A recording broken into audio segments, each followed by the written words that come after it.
Ngayon mga kababayan, pumunta tayo doon sa susunod nating topic. Dumako tayo dito po kay Attorney Matibag o kay Director Melvin Matibag ho, mga bossing. Game! Ay ng affidavit para sa pagkakaso ng ombudsman sa ilang partikular na tao. Dito po ba ay mahalaga din na malaman natin sino naman ang handler nito? Tama po kayo. Kasi who will be benefited? Di ba po? Anong benepisyo? Pero hindi naman ibig sabihin if that person should be benefited, mali o tama. Nako, etong tao na to, ang pinakakinaiinisan po ng mga DDS sa panahon na ito, mga boss chief, sir. Galit na galit ang mga DDS sa taong ito kay Attorney Melvin Matibag. Bakit to, mga kababayan? Biruin mo yung mga superhero nila. Di ba? Biruin mo yung mga superhero nila, mga boss chief, sir. Isa-isang inaaresto, isa-isang pinakukulong, isa-isang iniimbestigahan. Yung kaldero ni Alan Peter Cayetano na nadaanan lang daw ng NBI kasi merong nag-imbita sa kanila doon sa bandang lugar kung nasaan yung kaldero ni Cayetano. Tapos sino pa ba? Yung Loren Legarda at etong kay Leandro Lebiste at kay Jing Paras. Iniimbestigahan din po. Yung tanim pokpok naman. Madami pang iba, mga kababayan. Baka yung totoo. So it's really a big investigation. Sabi ni Sir Bench, Brother Mark, mute mo para mawala ang echo. Wala na akong pipindutin ho dito. Isa pang tingin ko, ha? Talaga. Kapag ka ba ginanyang ko, naririnig nyo ko o humina yung boses ko, no? Wala na akong pipindutin talaga dito. Lahat napindot ko na. Sa phone, nasa gitna na. Di ba? Etong auxiliary, nakaano na din. Wala na din, nakabagsak na. Sabi ni Jo Marie Espino, kawawa naman mga DDS. Tuloy! Ng fact-finding to arrive to the truth. Kasi lalabas po dyan, what will be the value ng salita nitong apat na to. And from the start po, hindi mo na Sabi ni Jordan G, Boss, echo po na sinasabi sa audio ng video mo. Oo nga, pero wala na. Lahat napindot ko na dito.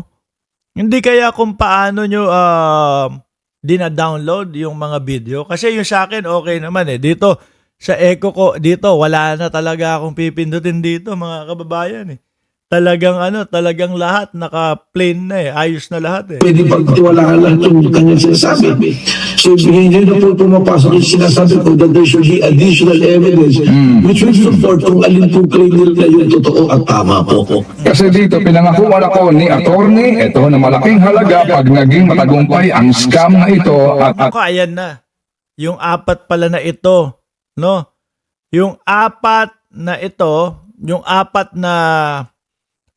nag-recant, ito yung sinasabi nila. Pinangakuan ako ni Attorney Baligod ng malaking halaga. bilang katibayan, sinabi po nito sa akin na etc. mga taong ito, etc.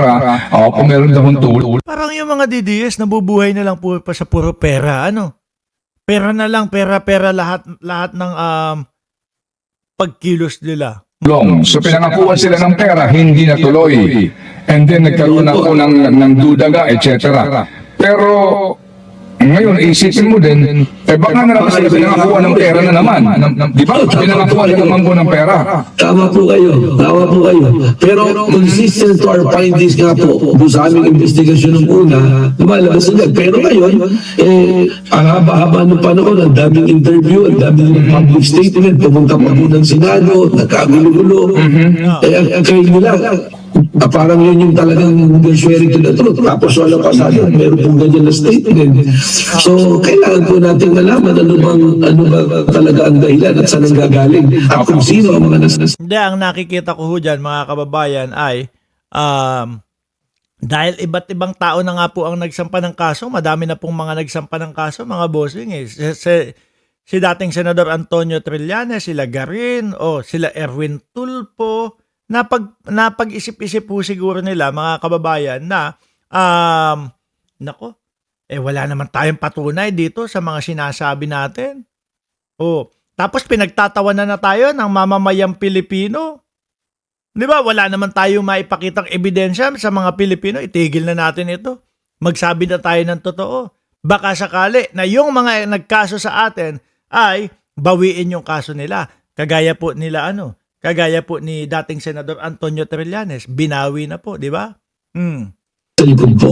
Kung sakasakali po na mapatunayan po ng inyong mga ahente na may basihan itong mga bagong alegasyon ng apat na ito ba'y karagdagang kaso kila Atty. Baligod at kila former Congressman Mike Defensor? Dapat lang.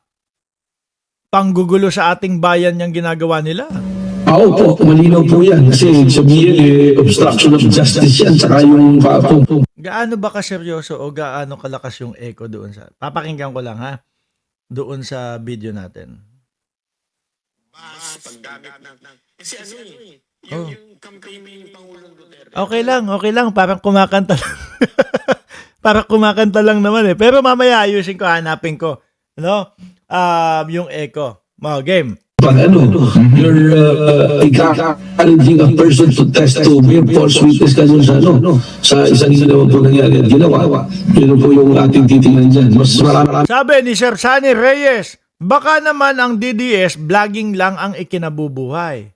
Tingin ko nga kasi madami dyan gumagawa ng fake news para lang magka-views. Yung ibang mga vlogger sa kanila na naaresto, nahuhuli.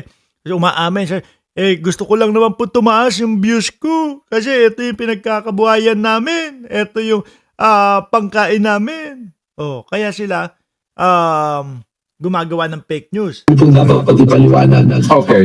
Iimbitahan niyo ba itong apat na to sa NBI po, formally, sir? We have to identify first kung sino po sila ng apat na yan. Kasi hindi naman po pwede na manatili na gano'n. Ang isa lang question ko nga dyan, bakit kailangan magtakip pa ng mukha yun? O naman natin yung... Nakita na naman. Nagiging butas nung mga DDS tuloy. Nagiging butas sila. Bakit yung mga bumaliktad, nakatakip yung mukha, etong mga 14 harap na harap yung mukha? Tanggalin na yan, tama na. Kilala na naman yung mga yan din eh. Nung sa itik nun, matapang na lumalabas nandiyan po eh.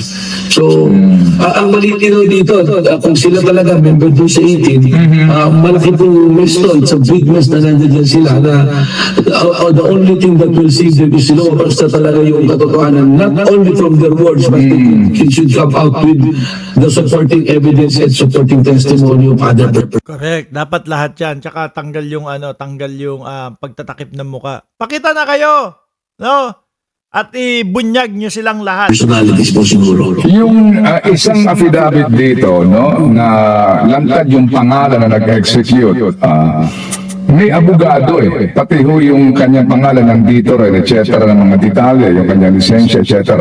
Ito ho bang abogadong ito ay kukontakin po ninyo para makausap din? Yan, siguro po. Kasi kung kilala na, pwede na po natin ipatawag para magiging linaw. Kasi legally, meron po tayo mga question din dito. Kapit, tingnan po ninyo. Yung 11 na yan, effectively, they're under the care of their lawyer. And who is their lawyer? Technically, si Atty. Baligod, hindi po ba? Yan. Ang sound mo, Boss Mark, ay parang yung dalawang microphone na nag-feedback. Wala naman. Eto, may isa pa akong mic dito, kaya lang naka-off naman ito. Anyway, mga kababayan, ayusin na lang po muna natin ito. Mamayang gabi po, hindi ko alam kung naka-live ako mamayang gabi o dyan sa Pilipinas kasi birthday nga nung anak ko. So, wala tayong live. Wala tayong live mamayang umaga. Ang balik ho natin, mga bossing, ay linggo ng gabi. Okay? Ngayon magpapaalam muna ako. At mamaya po i-upload namin yung travel vlog po doon sa Orlando, mga kababayan. Makakakita kayo ng mga spaceship, ng mga rocket ship, doon sa, saan ba to? Sa Kennedy Space Center. Magpapaalam muna ako. Maraming salamat and God bless po sa ating lahat.